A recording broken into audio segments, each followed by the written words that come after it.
Good morning, everybody, and Chazak Baruch. Thank you for joining us on this beautiful Thursday morning as we are studying together Parshat Korach. Parshat Korach, of course, we know Korah tries to start a revolution against Moshe Rabbeinu.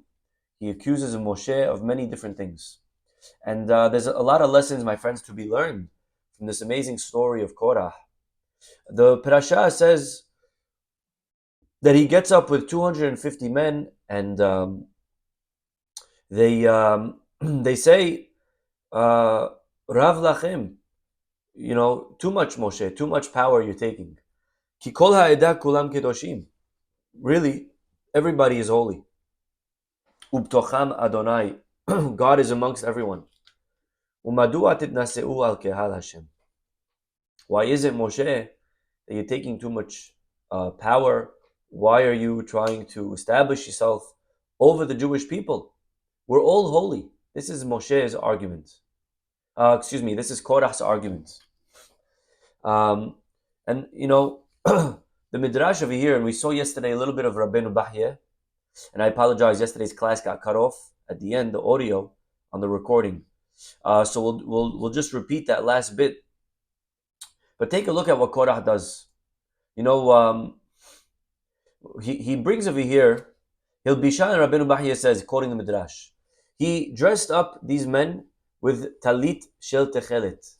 He dresses them up with a robe that's entirely techelet. We know the color techelet is a color that we're familiar with, right? It's a color of tzitzit. We have to attach, we read every day, we have to attach a blue techelet type of color thread on the corner of every one of our corners of our tzitzit. Every corner has to have a blue thread. So over here, Korah, he dresses up his men not with one blue thread. The whole robe is blue. And he says to Moshe, Talit shekulat techelet hayevet betzitzit. If the whole robe is blue, does it need also blue on the corner? Amar lahen hayevet. Moshe said yes. Ithilu lisahik alav. They started to laugh.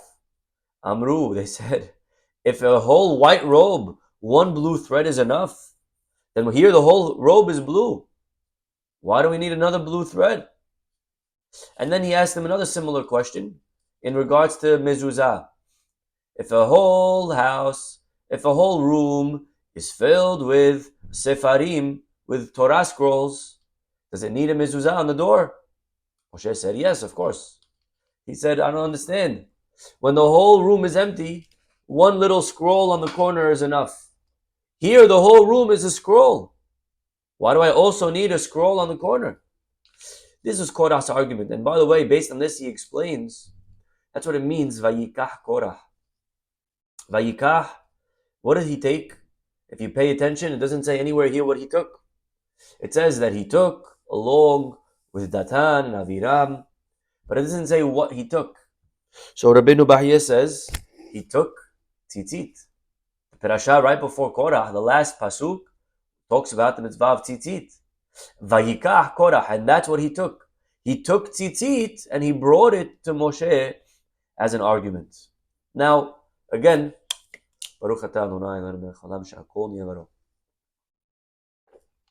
what's Korah's point? Is he just trying to throw darts? Is he just trying to pop the balloon of inspiration of Torah? Is he trying to show how Torah is ridiculous? Is that what Korah's trying to do? Look, you see, Moshe, it's irrational. None of this makes sense. What are you wasting your time, people, studying this book? Is that what Korah was trying to do? Was he trying to destroy Torah? Doesn't sound like it. Right? It doesn't sound like he's trying to throw the whole system. It sounds like he's trying to knock Moshe. The system he still wants to keep. Because don't forget, he wants to be the leader. So he doesn't want to knock the system. He wants to knock Moshe. So what is his argument? By showing the Torah doesn't make sense, by showing Torah is irrational, you're kind of destroying the whole thing. Not only that, but are these really the two? I mean, if I had to, when we were in school, we had to play mock trial. Yeah, we had to make believe we were debating over a certain topic. They had to give you, they gave you a side that you had to argue, right? I'm sure many of us enjoy the arguments on the Shabbat table. Some people love to play devil's advocate. They don't even really believe in what they're saying. They just like to stir, right? They like to create, nice fighting. Nothing like a good machloket on the Shabbat table, right? Korah style, right? Right? We love it, right? What do you think? Is it okay what the rabbis are doing? Well, always it has to be about the rabbis. Always has to be somehow about religion or politics, right? We always know that there's that one uncle on the Thanksgiving dinner table who's a huge lefty or a huge righty, and we love to just stir, right? We just got to throw in. So, what do you think? Should he run again? I don't understand. What's the policy? The guy's a bozo. This guy keeps falling. The other one is right. We love controversy, right? So if I had to give you a position over here, and we're just playing devil's advocate, just mock trial, mock debate, and I told you, listen, I need you to create an argument for the fact that the Torah doesn't make sense. Okay? Could you present some mitzvot as examples? What mitzvot would you list? Which examples would you bring? Which example would you list of things that don't make sense? I'm sure you all have a list. I have a list. And by the way, they're given a name. The Torah doesn't hide it. We call certain mitzvot by different names depending on whether or not they are rational. We know the rational mitzvot are called. Anyone know? Ones that do make sense. Mishpatim. Don't kill, don't steal, right? Stay away from your in-laws. The ones that make sense. Right? And then there are all the ones that don't make sense. Right? What are the mitzvot that don't make sense? The whole list of them called chukim. I mean, Korah, there's other mitzvot that you could bring that you could really pop the rational, that you could rile people up. Yeah, exactly. Very good, Marie. The red cow. What about that one? Hey, Moshe, I don't get it. The guy, you take a red cow and you sprinkle it and then he's clean. What if I take if it's red cow but it has 2 black hairs, now it's not okay? Right? I mean, there's many dozens of mitzvot that you could start arguing don't make sense. Okay? Why exactly does he bring these two? And Rabbeinu Farhi over here answers the question. Look what he wants.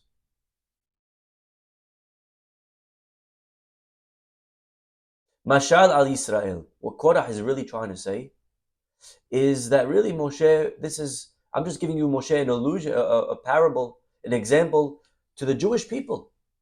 The Jewish people, himshilam letalit shekula techelet. What Korah is trying to say is that the Jewish people are entirely blue. Yeah? We're all blue. We're all techelet. Moshe, if I have a robe that's all blue, when the people are all holy, and this is what he says, Ki kol ha'edah kulam kedoshim. When everyone is holy, Moshe. Bait maleh sfarim, when the room's filled with books. Do we really need a book on the corner? Do we need a mezuzah? Do we really need one thread that's blue when the whole robe is blue? V'kiven bazel omar, he's trying to say that since we're all holy, we're all important. Why do we need policemen? Why do we need judges? Why do we need, right? We're all holy. We could defund the police. It's amazing. This is what Korah's argument is. We don't need rules. We have our own conscience. We have our own rules. We could trust ourselves. We could trust people. We don't need enforcement. We don't need judges. We don't need Moshe Rabbeinu. Yeah? Unbelievable. It's very powerful. But you see, it's even argued till today, my friends. Till today, people are arguing this point of Korah. Of course, Korah is dead wrong. And what Moshe says is, of course, you need a techelet string on the corner. Because in life, my friends, we always need checks and balances. In life, we are always able to fall.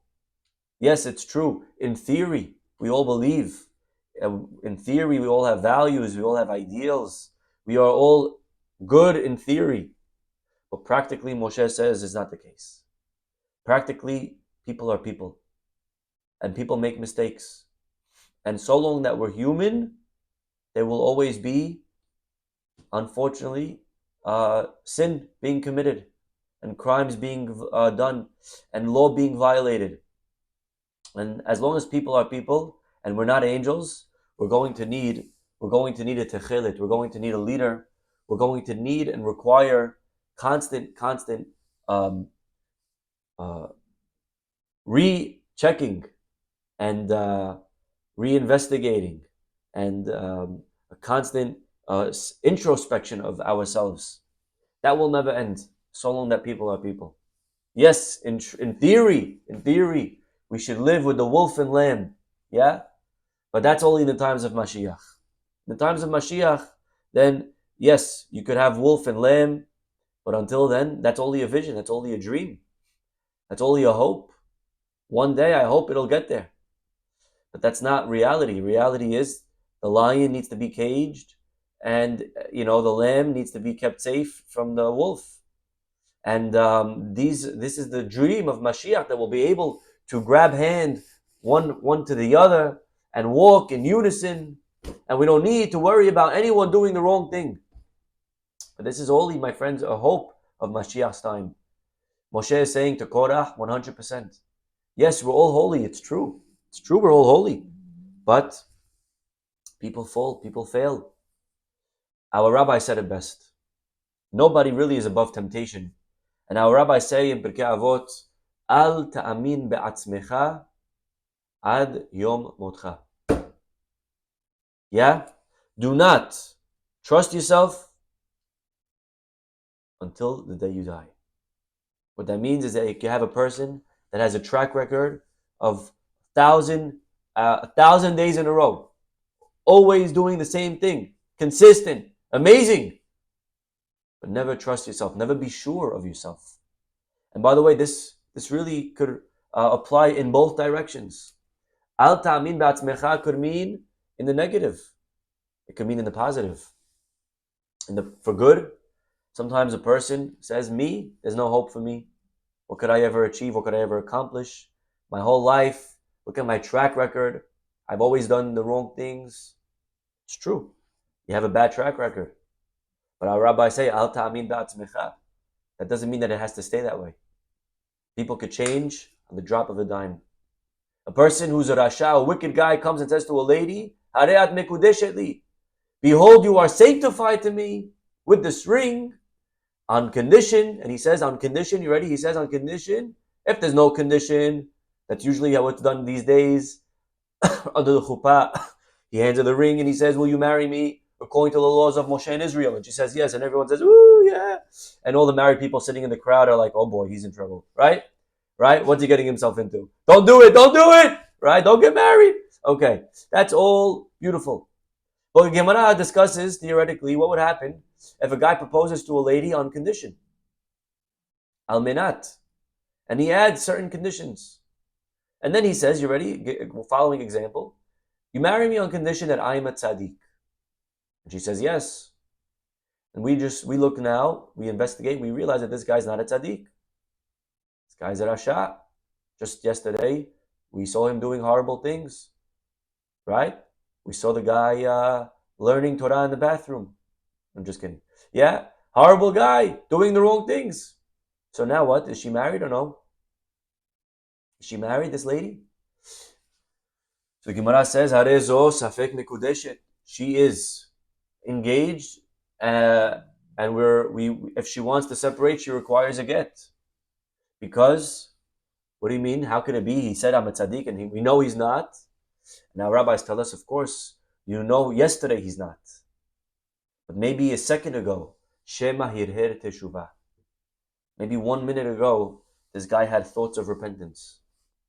And how do you know that right now he's not a tzaddik? Al ta'amin ba'atzmecha. We can never assume. In the words of our rabbis, kabdehu vechashdehu. You never know. And therefore, you have to suspect and respect. That means that every person that you meet in your life, you have to respect him, like he could be the greatest rabbi.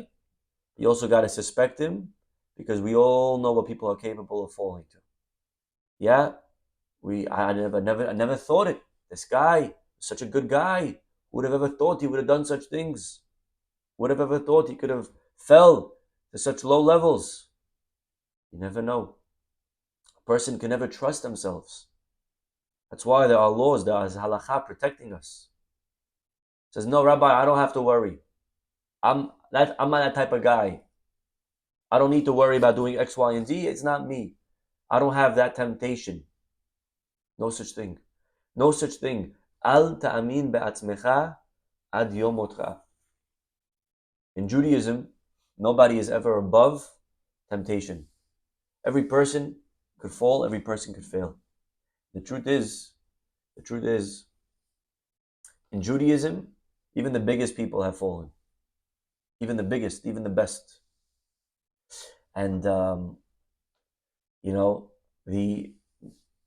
believe it was in Parshat Vayikra, it says over there that there's different korbanot that people bring.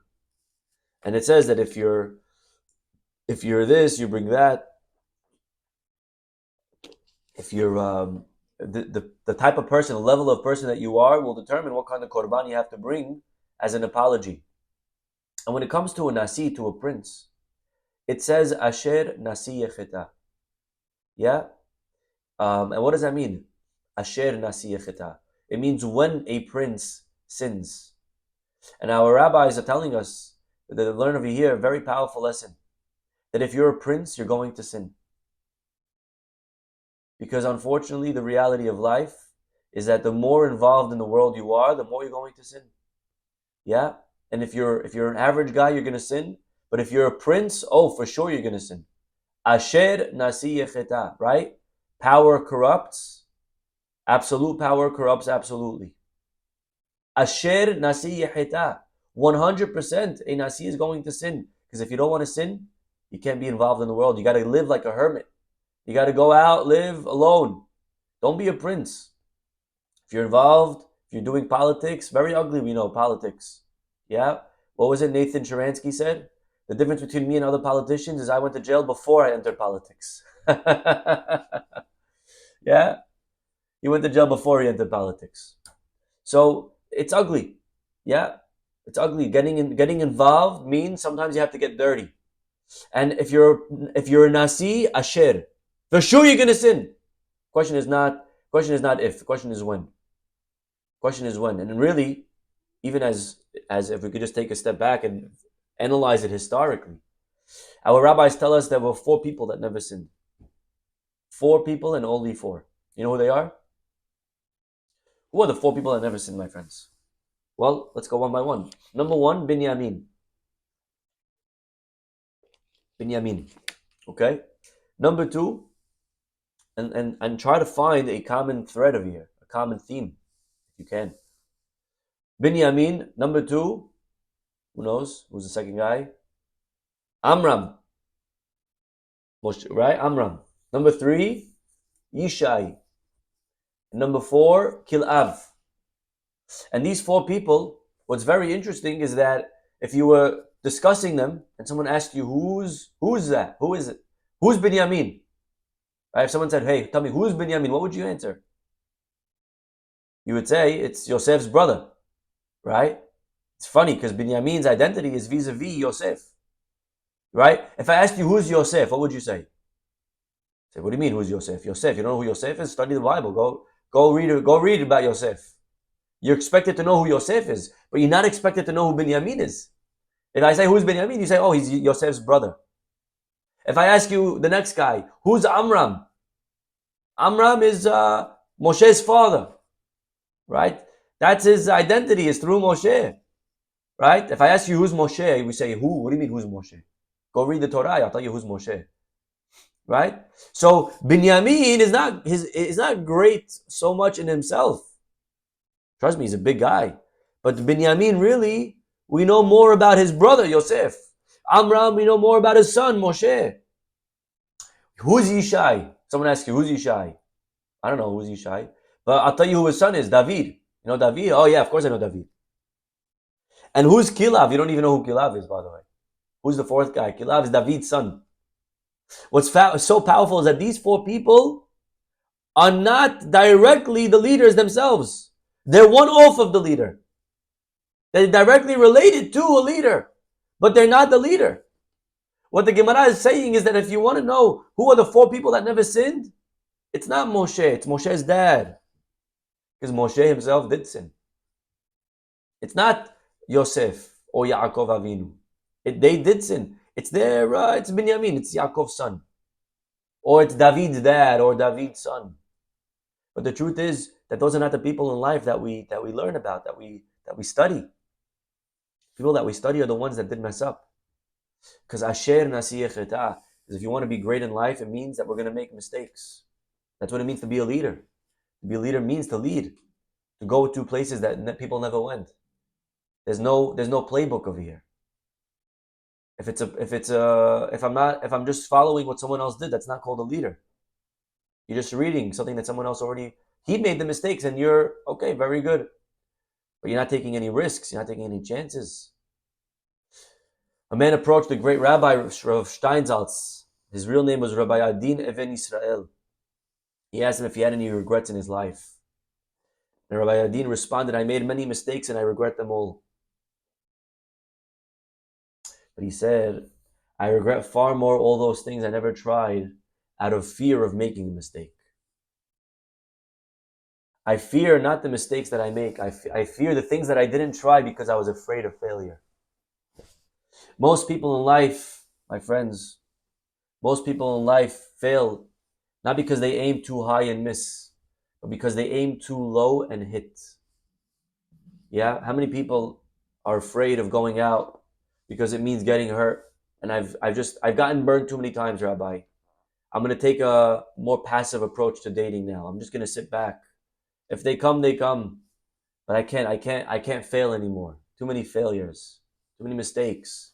How many people are afraid of entering maybe a new business or a new type of vocation or trying something new or adding something onto their plate in business? Because I'm afraid, what if I fall? What if I fail? I'd rather something safe. Okay, I'm not here to give you business advice. But every single person that made it big in the world historically had to take a chance. Yeah? You know, you could stay single your whole life and never get criticized of being a bad spouse. Chazak Baruch. Right? Don't ever have children and you'll never get critiqued for bad parenting. But then you'll never have succeeded either. Yeah? To succeed in life means to take a chance, to fall, to break. I have to break. You know, in a wedding, something very, very beautiful happens. At the end of the ceremony, the Khatan they put the glass on the floor in a cup, right, goblet, and the Khatan steps on it, and everyone yells, Mazal Tov, Mazel Tov, right? And then the band starts playing, right? Beautiful. And everyone's, all right, that was too long of a ceremony. All right, we got to start eating now, right? And everyone heads to the hall, and if you smoke, you go outside to take a lig because you were stuck in that room for 45 minutes or an hour or however long that rabbi was dragging that ceremony, right? Okay, beautiful. You ever thought about it for a second? Guy broke a glass cup, Imesh Kachech Yerushalayim, and you're yelling Mazel Tov? Does it make any sense? Do you know why he's breaking the glass cup? He's breaking the glass cup because it's a moment of a year that I'm supposed to look and reflect that the world is in pain, that things break. And yet we yell Mazal Tov. But I think there's a beautiful message over here. Yes, exactly. We're not in Jerusalem, so we're supposed to feel bad. We're supposed to cry. But what we're yelling, instead of crying, we're saying, yeah, break that glass. Woo-hoo-hoo! Mazal Tov. What are you so excited about? Jerusalem is destroyed. But we're telling the Khatan and Kala that in a marriage and in all of life, things will break. Things will break. You're going to wake up one day and you're going to look at this person next to you and you're going to scratch your head and wonder, what in the world happened over here? How did I get stuck with this person? They're so arrogant. They're so stubborn. They're so selfish. They're so disrespectful. I don't know what happened. They weren't like this when we first met. They changed, right? They changed. Realize when you get married, we're telling the Khatan and Kala, the way you see this person right now under the canopy is beautiful, but it's not going to stay that way. In a marriage, there always comes a point where you look at your spouse and you wonder, did I make a mistake? I could have maybe done better. Is this person really the right one for me? Maybe it's time that I go on to the second, right? I mean, it is trending today to have a second and third and fourth marriage. Guy gets in front of the rabbi. He comes to the rabbi, says, Rabbi, I'm done. It's time for me to get a get. I got to divorce my wife. The rabbi says, what? Let's talk about it. Maybe we can do some therapy, marriage counseling. He says, no, Rabbi, I'm done. Are you sure? Do you want to talk? I'm sure. Rabbi, I'm sure. Okay, there's no going back. Okay, that's it. I'm done. Okay. They come in front of the Beit Din. They sit down. They follow all the requirements. Finally, the day comes. The rabbi's writing the get, the witnesses and everything. The man stands up. He hands the wife the get. Harei zo gitech. Behold your get, your divorce bill. And she receives it, and everyone there is crying and all emotional. And then a second later, the husband stands up, and he pulls out a ring, and he turns back to his ex, and he says, Harei at mekudeshet li, will you marry me? And the rabbi's confused. What in the world's going on? What are you doing? And he looks at the rabbi and says, I was thinking about it. For a second wife, she's not bad. Yeah. So, in life, sometimes we wonder, did I make a mistake? Did I make a mistake with this person? All the flaws. And when Khatan breaks the glass, and you know what the breaking of the glass represents? The breaking of the glass represents that in life you're going to realize that the person that you married is not perfect. They're broken. Mazal tov. Realize that you married a human being. They're not perfect. Mazal tov. What, you thought you were going to marry an angel? You think you're going to find perfection? There's nobody perfect. There's nobody perfect. And so much of the danger of today is that we compare and contrast, and we look over our shoulder and we see that person, they look so much more respectful. That person looks like they're such a better listener. That person looks like she's so much more, patient. It's not about finding the perfect person. Nobody's perfect. It's about finding who's perfect for you. That's what we're supposed to look for. And perfect for me means that she's my other half. And where I struggle, that's where she's strong. And where she struggles, that's where I'm strong. And part of growing is having opposition. And many times people realize very quickly that their spouse is literally everything that they're uncomfortable with is what their spouse is going to challenge them on. That's how we grow. So part of growth is breaking the glass. Mazal tov. Realizing that we're married now. Now you could celebrate. Because now you realize that you actually married a person who's human. When we get engaged, we have all of these fantasies, how we found the perfect person that's really so flawless. Everything is just amazing and roses and daisies.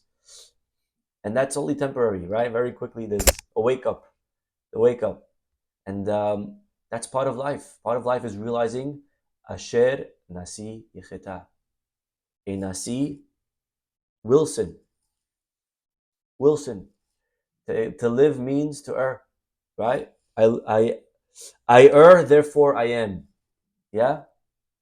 Descartes said, I think, therefore I am. Right? But Augustus said, I err, therefore I am. We err, we make mistakes, and that's part of being human. Yeah? Part of being human is knowing that I'm gonna fall, I'm gonna maybe find broken pieces in my life. They say that a ship at harbor is safest, but that's not what ships were built for. If you want to keep your car in mint condition, you keep it in the garage and never drive it. That's not why you get a car. Yeah, maybe some people, I don't know. Right? But you get a ship to take it out, to explore. And part of exploring means that you're going to get dents. There's going to be scratches. Yeah, part of having a beautiful family means that my home is going to get roughed up. There's going to be marks on the floor. The beautiful new wooding that I put is going to get ruined. That's a beautiful bracha. That means that you have kids in the home running around. Right? You want it to be a museum. You want it to be nobody inside. You want it to be history museum. Old people. There's no life. There's nothing new. Yeah? So to make mistakes, everyone makes mistakes. You know who are the 4 people that didn't make mistakes? Neither do I. Right? The 4 people that never made mistakes are okay. They're known. They're kind of known. It's Yosef's brother. It's Moshe's dad. Yosef himself made mistakes. Moshe made mistakes. Not that it's okay to sin. I'm not telling you to go out now and do all the sins that you wanted to do your whole life. Rabbi Mizrahi is not endorsing that. What I'm saying is that when we sin, if we fall, we have to be able to forgive ourselves. We have to be able to forgive the people around us. We have to be able to forgive our spouse. We have to realize that life is not up or down, right? Life is zigzags. Sometimes we're zigging, sometimes we're zagging, right? Back and forth. And everyone is human. Everyone is human. Al ta'amin ba'atzmecha ad yom motcha. Everybody could potentially fall to the lowest level. And there's nobody really that could guarantee, don't worry, trust me. You know what the Gemara says? The Gemara says that you're not allowed to give a loan to somebody without witnesses. Not allowed. You know why? Because you're now putting a stumbling block in front of this person that they're going to one day maybe deny the loan. There's no witnesses. So you give a guy $20,000. If you don't have a witnesses, you don't have a contract, you're putting a stumbling block. Because this guy now has $25,000 of yours that no one has evidence. And who's to say that one day he won't come and deny? Well, what do you mean, Rabbi? I know him. We're friends. No such thing. Al ta'amin ba'atzmecha. Al ta'amin ba'atzmecha. Kabdehu v'chashdehu. Respect him. Respect him. Someone gives you money. Someone owes you money. They give you an envelope. Okay, thank you so much. No, you got to count it in front of them. What do you mean? You're suspecting me? I'm not suspecting you. This is my policy. This is what I do. I always count the money. Okay? It's nothing personal, not against you. But people in general. Maybe you're a great guy, but people fail. People sometimes could be corrupt. People could sometimes cheat. People could sometimes steal. People could sometimes lie. This is my policy with people. You're a person, and this is my policy. This is my policy. Don't worry. And by the way, if the guy gets offended, oh, you don't trust me? That is number one sign that you shouldn't trust him. Because that's usually what people say when they're afraid. When people are clean, they're transparent. When people are afraid of showing, when people are afraid of sharing, when people are afraid of facts, it's because there's something that they're afraid of. If they were really clean, no problem. Here you go. Count the money. Go ahead. I'm not afraid. I could care less. I'm not offended. It's only the guy that sometimes knows deep down that he did something wrong. He's a little bit worried of showing, of having the guy being transparent. Yeah? So therefore, my friends, we have to realize that what Korah thought, ki kol ha'ida kulam kedoshim. We're all holy. Beautiful. Very nice that we're all holy. But we're human.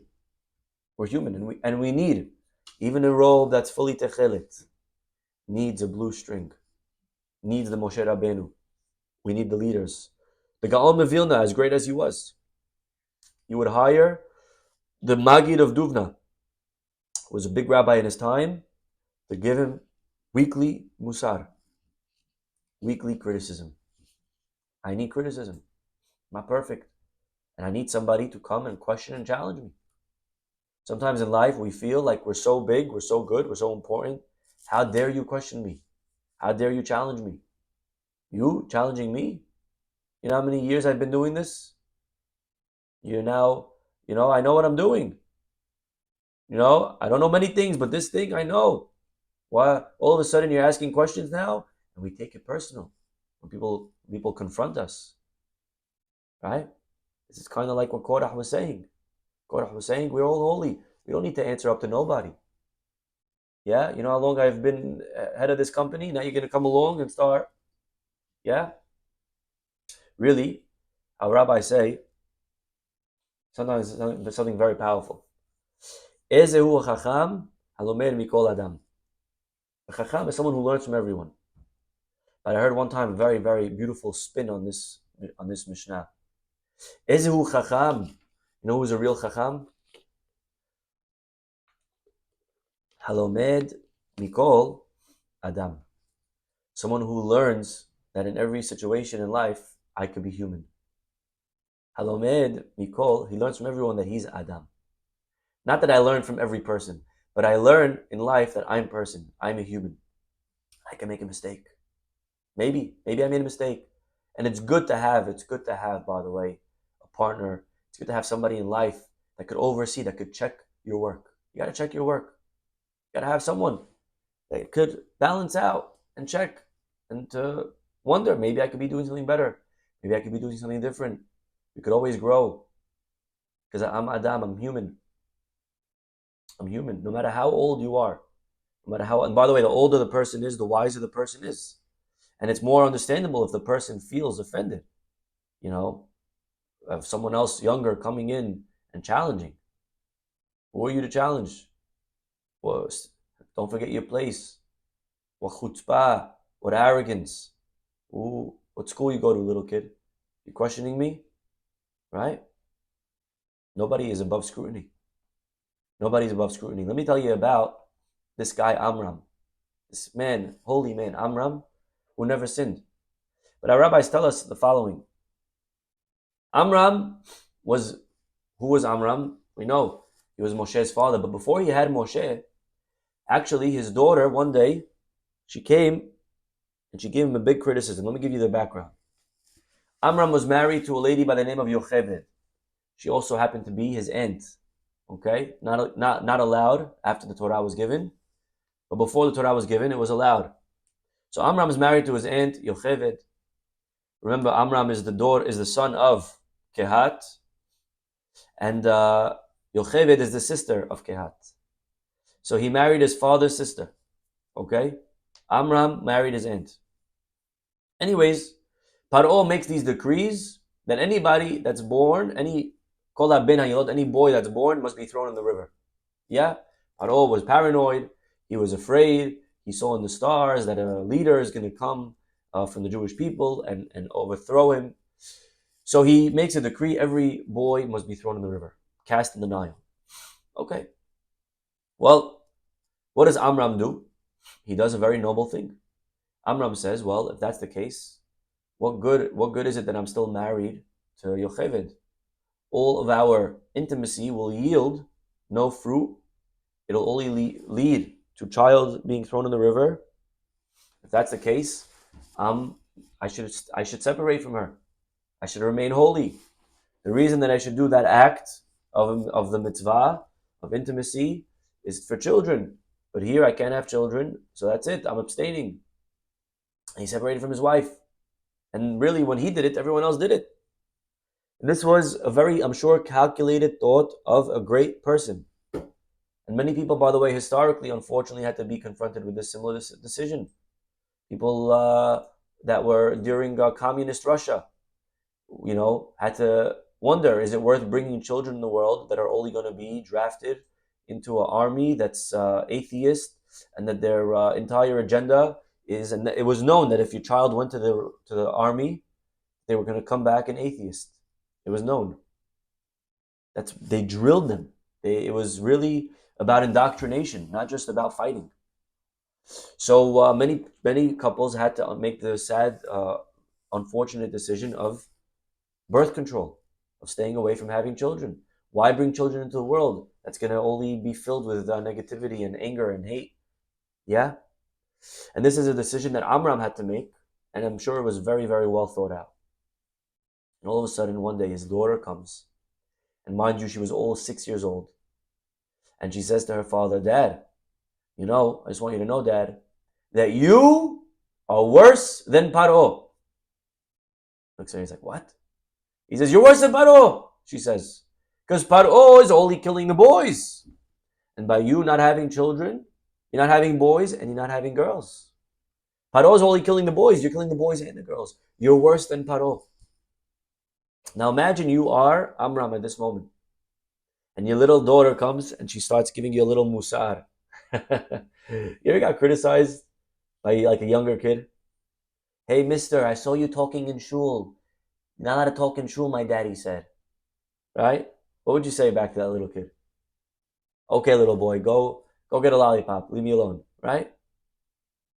Amram, he hears the musar, he hears the criticism, and he kisses his daughter on the head and he says, you are 100% right. And he goes and he remarries his wife. You see, my friends, this is greatness. Greatness is realizing that maybe I made a mistake. I'm human. And I can never feel offended if somebody is challenging my decisions. Just because I'm great, it doesn't mean that my decisions were correct. Does that make sense? Just because I am great, it doesn't mean that what I did was right. Yeah? Being noble doesn't mean that you make the right choices. Making the right choices makes you noble. I want to explain what that means. You know, there's a holiday of Shavuot. We're going all over today. The holiday of Shavuot, we discuss about a girl by the name of Ruth. Ruth, remember Ruth? Ruth, really, the first chapter of the Megillah, very interesting chapter, very powerful chapter. In the chapter you read about the most important Jew in the time. The guy's name was Elimelech. This guy Elimelech had money, he had power, he had status, he had a wife and kids. Very important guy, Elimelech. Comes from good family. Stature, status, you name it. Elimelech, but unfortunately, you read in the Megillah how he makes wrong choice after wrong choice. He leaves the people, the Jewish people during famine. That's one very bad decision. He allows his sons to marry non-Jews. They did convert, they didn't convert, not clear. And this man makes wrong choice after wrong choice. And what ends up happening to Elimelech? He evaporates into oblivion, he dies. And then we read about this other girl who's literally on the other side. Her name is Ruth. Ruth is 0. She's actually probably negative. Yeah, she's a convert from the most unacceptable nation that cannot convert for conversions, right? The nation of Moab. So here is this girl, Ruth, no status. Yeah, convert from the worst nation possible, Moab. And we read how Ruth makes right choice after right choice. Who's the hero of the story? The hero is not Elimelech. It's not the guy with the impeccable reputation. The hero is not the guy with the status. It's not the chashuv guy. It's not the big guy. Just because you're big, what does that mean? Big. I don't care about who you are. I don't care about where you're from. I care about what you did. Right? I care about what you did. What did you do? You did the right things. That's all that matters. You did the wrong things. That's all that matters. It doesn't matter who you are. Me, I'm Elimelech. And therefore what I did must be the right thing. Wrong. That's not a Jewish approach. Maybe other religions will tell you. Other religions, by the way, will tell you that. They're heroes. They're whatever they did must be justified. Right? And there are certain people like that when it comes to politics. I follow this politician, and whatever he does was the right choice. And if whatever they do, genius, brilliant, gaon. And if I don't like them, the guy's a dummy. Who put this guy in charge? Right? That's how it is. We're very extreme today. And it's like that on the news, by the way. The news, who do they show you on the news? They show you the extreme Democrats and they show you the extreme Republicans. Yeah? They make you think every Republican is a fascist, right? They make you think that every Democrat is a super liberal. They show you the extremes on the news because they try to divide us. They try to show how we're very different from each other. And the truth is, most people are not like that. Most people are somewhere in the middle. tilting one way or the other, with many overlap, much gray in between. Yeah? But we live in the polars, we live in the opposite, we live in the extremes sometimes. So whatever my guy, whatever he does must be right. We're never able to criticize our own guy. We're never able to be open and honest and say that this policy, although I voted for him, he's wrong over here. Right? That's not a Jewish concept. In Judaism, I don't care what you did. It's wrong, it's wrong. And we're going to talk about it, and we're going to write it in Torah, and everyone's going to learn from it. And we learn lessons. We learn about actions.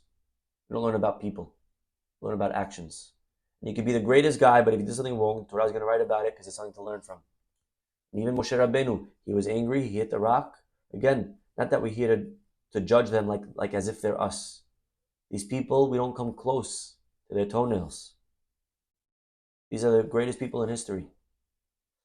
But they were human. And if there's a mistake that they made on their level, Hashem, no such thing with God as favorites. No such thing with God as somebody who is above the law.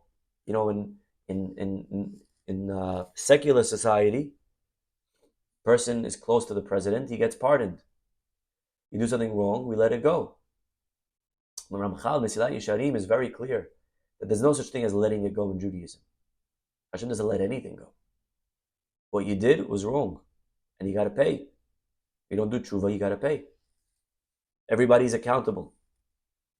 Your status, your position, your experience, your reputation does not automatically justify the choices that you made.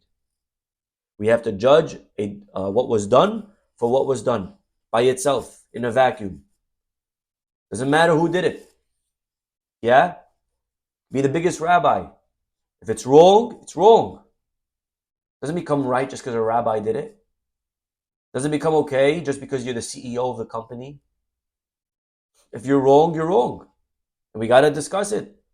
Just because you're the father of the house, it doesn't mean that the way you acted with your child was correct. Maybe it was wrong. Maybe you have to go apologize to your son. Maybe Miriam has a point. We have to be open to hearing, be able to hear what this person is saying. To realize that our religion doesn't cover up anything that anyone does. It's not Jewish. Yeah, if it's wrong, we're going to talk about it. A wrong is a wrong. And this is very, very powerful idea, my friends. To realize that we're human. We're human. And a smart person will open up their ears to criticism. No matter how big I am, no matter how old I am, no matter how wise I am. Ezu chacham halomen mikol adam. A chacham, first of all, learns from everyone. And a chacham learns, and a chacham knows that I'm only Adam, I'm only human. And I can never trust myself till the day I die. Al ta'amin ba'atzmecha ad yom motcha. Never be afraid of people challenging us. Personal lives, in our marital lives, in our relationships, in our business, in our religion. Yeah, I may be wrong. To be open to hearing that. Stories told of the Stipler. I apologize if we said the story in the past, but it's a very powerful story. The Stipler, as he got older, he stopped going to events, to parties, to occasions. And so there was a boy in his synagogue, as he was getting bar mitzvah, he invited the rabbi to his bar mitzvah, but he and his dad knew that the Stipler was probably not going to show up. So they handed him the invitation, and the Stipler wished him mazal tov. And lo and behold, on the night of the bar mitzvah, as the boy is sitting there dancing, all of a sudden, who walks into the bar mitzvah? The Stipler. The Stipler walks into this kid's bar mitzvah. Nobody could believe it, because the Stipler, he wouldn't even go to his own grandkids' bar mitzvahs as he started getting older. He stopped going to parties, and all of a sudden he's showing up. And everyone, of course, they changed the music to welcome the rabbi in.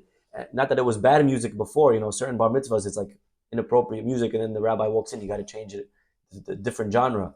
Over here, I don't mean that. I mean that they just had to change to the rabbi music to welcome in the rabbi. Right? And the rabbi walks in, And he walks right into the middle of the circle with the boy, and he starts dancing with the kid. And this kid is beaming. And all of a sudden, the rabbi bends down and he whispers something into the kid's ear. The kid's listening. And all of a sudden, for 10 seconds, 30 seconds, 60 seconds, finally, after a minute, the boy looks up, he shakes the rabbi's hand, the rabbi smiles, and the rabbi leaves. And everyone, of course, could care less about the boy's bar mitzvah at this point. All that mattered now was, what did the rabbi tell you for an entire minute? What does the rabbi tell you? Usually it's a quick mazal tov, good luck. 3 seconds if you're lucky, right? 60 seconds, it's airtime. And listen to what the boy said. The boy said how 6 years ago, when he was 7 years old, he was praying with the stipler in the shul. They were praying mincha one day. And we know that after the Amidah, when everyone takes the 3 steps back, the Hazan repeats the Amidah again. That's called Hazara. Well, this boy, during the Hazara, he had on his table opened in front of him a large Sidur open. And the law is that you're not allowed to learn during Hazara. So the stipler ran over to the boy and he started rebuking him. Hey, what are you doing? Opening a book, learning during Hazara, not allowed, close the book. And the boy was so embarrassed and mortified because actually he wasn't holding a book, he was holding a Sidur. And he very politely apologized. He said, Rabbi, Mechila, I'm not learning. Look, it's a large Sidur. I'm following the Chazan, which is exactly what he was supposed to do. You can imagine the embarrassment of the stipler. The stipler, of course, right away apologized. I'm so sorry. I accused you falsely. And the kid said, no, 100%, no problem, Rabbi. I forgive you. And for the rabbi, though, my friends, that wasn't enough. You see, the rabbi felt that since this boy was a minor, he was under 13, his forgiveness wasn't acceptable yet. And so for 6 years, the stipler kept a mental note in his head, waiting for the boy to turn 13. So that on the night of his bar mitzvah, that now he's a mature adult, he could properly go over and re-apologize to make sure that the boy is aware of the situation and he forgives him with a full heart. That, my friends, is greatness. I'm not perfect. And mistakes we make. Al ta'amin ba'atzmecha. Just because I did something that doesn't make it correct. But to realize that we must be accountable. To realize that part of being great means sometimes going into uncharted territory. Sometimes we're going to make mistakes. Sometimes we're going to do things as humans. The glass will break. But when it breaks, we yell, Mazal Tov. When it breaks, we realize that here is only more proof. Because I'm human, all the other accomplishments are that much greater. All the other things that I have achieved, because of my humanness. If I was a perfect angel, that would be called a robot. There's plenty of those today they're trying to create for different things. But we don't need robots. Today we need people. We need people that feel. We need people that err. We need people that are human. To realize what Korah forgot. Korah felt we're all holy. We don't need a Moshe. We don't need checks and balance. We don't need anyone over me scrutinizing, overseeing. Moshe said he could be all blue. You still need techelet. We still need that voice of reason, that conscious, that person in our lives that's going to be there to sometimes steer us from the wrong path. To never be offended if somebody is correcting us. It's okay. Nothing to be ashamed about. I made a mistake. That's part of being human. And we're learning our entire lives. Ad yom motcha, till the day we die. We'll always be learning, we'll always be growing. Bezat Hashem, mechayil lechayil, always growing by opening our ears, by being receptive to other people's criticism. That's only a more guaranteed and assured way of our growth and climb to real greatness. We'll stop over here, everybody. Have a wonderful day, and hopefully we'll see you all tomorrow.